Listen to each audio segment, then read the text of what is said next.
Rug mé le sulla amháin, a charú mé go dtí daoine cúisnar bhís níorach an bhí. So das a níos an seo, chuas go dtí pobscoil Corcaigh agus tá imirt Cispheile de bhearn náisiúnta na hÉireann. Bhí Cispheile i mo Theaghlach an tamar fád is tócha. Ba bhar leis mo chlán an Cispheile agus le mo colchachar agus na hÉireann. So bhís imirt é nuair bhís óg ach chomh sin bhís imirt an chaid chomh. Agus tócha nuair tháinig COVID timpeall, stoppas imirt an chaid agus chuirs mo tamar fád istigh sa Cispheile an son.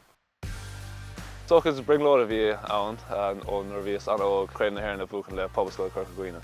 Agus tócha nuair bhís sa chúgu bliain, stúras leis an lads, déanamh íocht é a bhuachan, tháinig mar amach leis an gréibh, so bhí sé sin do chreirt agus fós cuioine mar an lá sin gacad a lás tócha.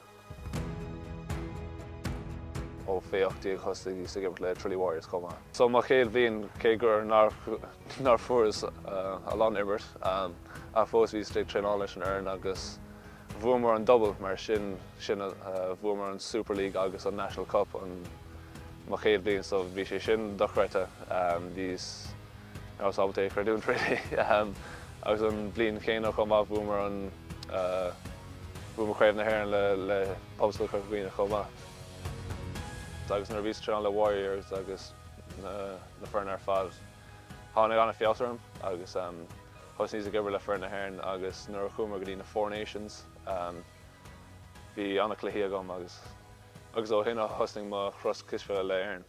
Is probléad é gantí na hÉireann a chaibh le anam ar an gcú, tar éis an obair fada chuirtear isteach agus donna daoine timpeall an pobal chomh.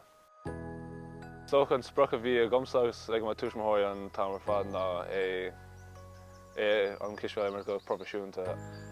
So nuair chuircníos an áirteist, dhéanamh an cinenne chun amachtaí America chun bliana bhána caithimh i high school.